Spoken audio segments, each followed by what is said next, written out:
সেই কোটের রাজন বিশ্রাম করছে এবং কোটের রাজীব তার একান্ত অনুগত ছাড়া সেখানে কেউ প্রবেশ করতে পারে না। তাই ওদিকে এই প্রবেশে ব্রাহ্মণ তক্ষক রূপে সে ব্রাহ্মণের রূপ ধারণ করে রাজার দরবারে আগমন করছে।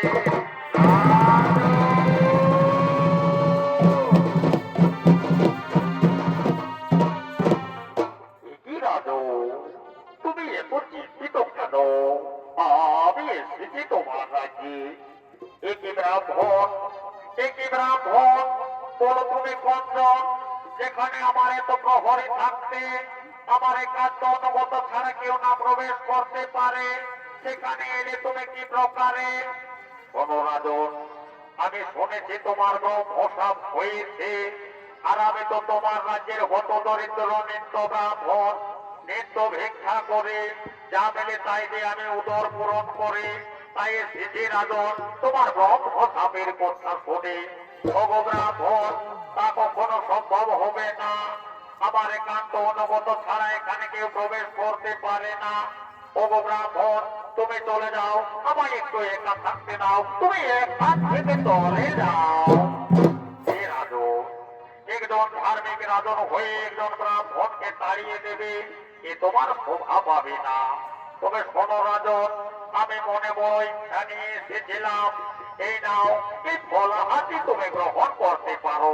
শোনো রাজন, শোনো রাজন, আমি মনের ইচ্ছা, আমার তুমি এগুলো গ্রহণ করো। ওগো প্রভু, ওগো প্রভু ব্রাহ্মণ, তুমি এখান থেকে চলে যাও, আমাকে একটু একা থাকতে দাও।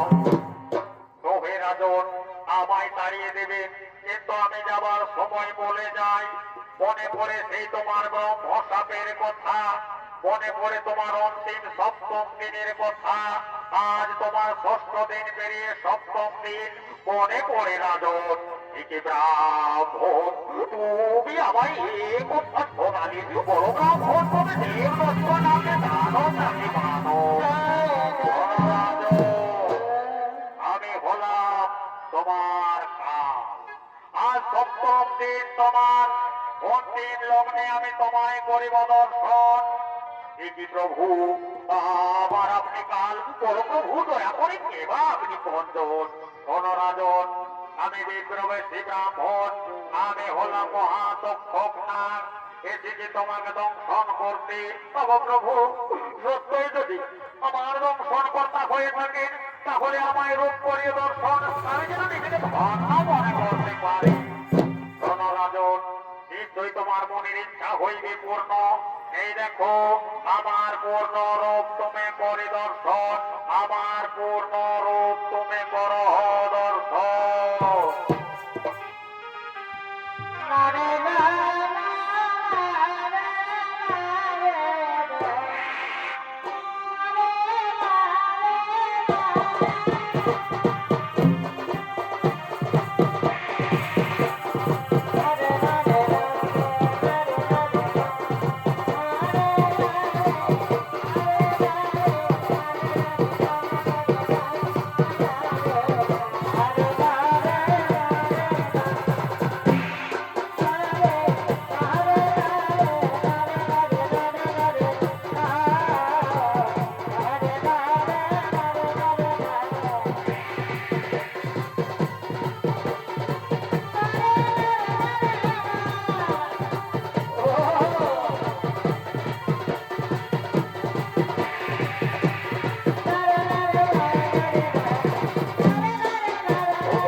তোমাকে দংশন করবার জন্য, আমার কর্মে তুমি বাধা দিও না, আমায় দংশন করতে দাও। প্রভু প্রভু, সত্যই যদি আমায় দংশন করবেন প্রভু, আমার অন্তিম ইচ্ছা করিও পূর্ণ। আমার শেষ প্রণাম নিও ঠাকুর, আমার শেষ প্রণাম নিও।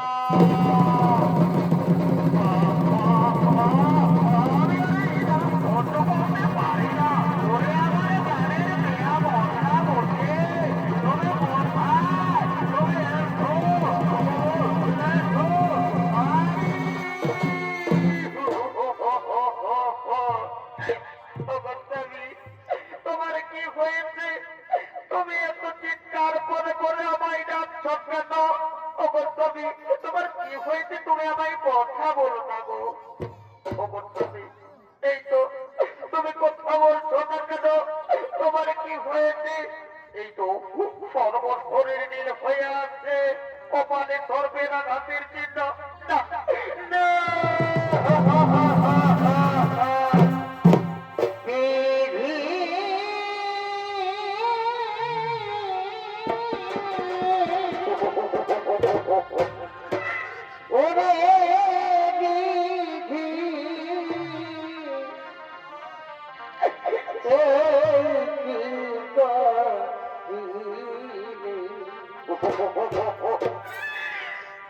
হাতের শাখা শীতে শীতে কেন মুখে দিলি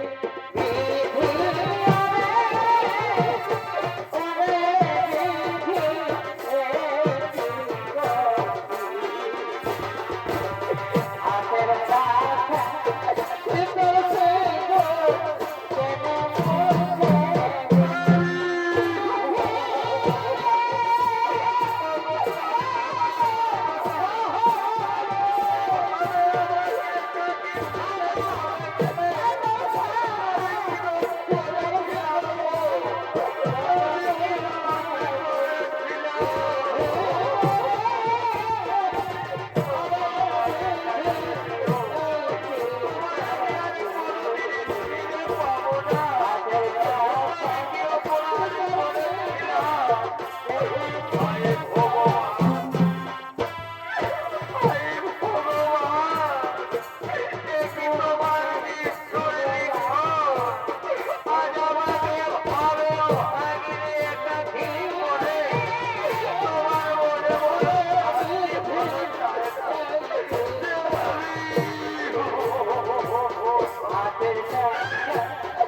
আমায় বলো মা, কি হয়েছে তোমার?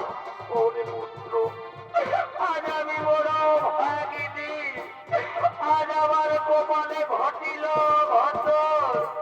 ওই দেখে বাবা, তোর পিতা মৃত্যুর কোলে কলমে নাই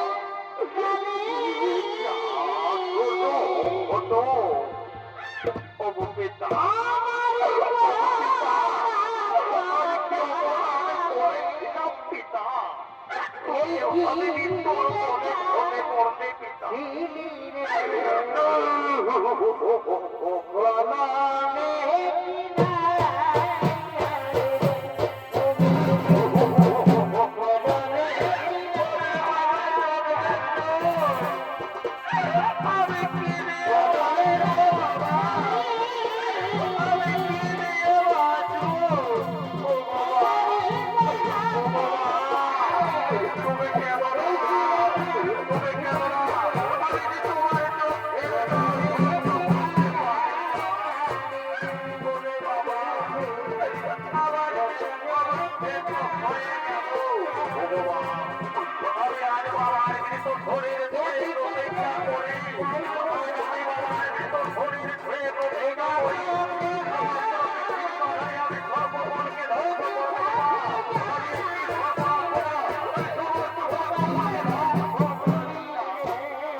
ছিল মা, তাই তো আমরা ওখানে এক পিতাকে হারালাম মা। তুমি কেঁদো না মা। ওরে বাবা, আমার খবর শেষ হয়ে গেল। ভগবান, আমার পিতাকে সংসার করতে দাও, আমার পিতাকে সংসারে নিয়ে যাবো। ওরে ভাই, ওরে ভাই, পিতাকে নিয়ে তো আমরা সংসারে যাবো। সংসার করতে হবে। ধরো, সকলে পিতাকে নিয়ে যায়। না, হবে না। আমি যেতে দেবো না।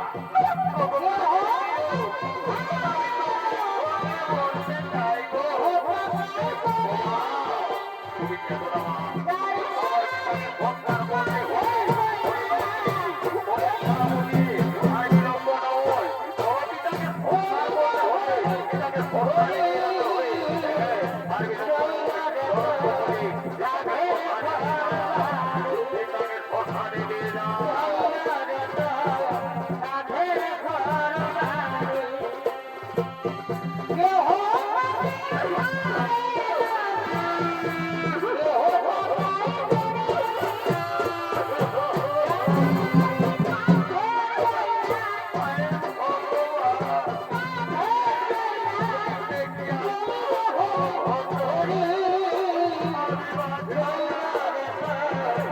রাধে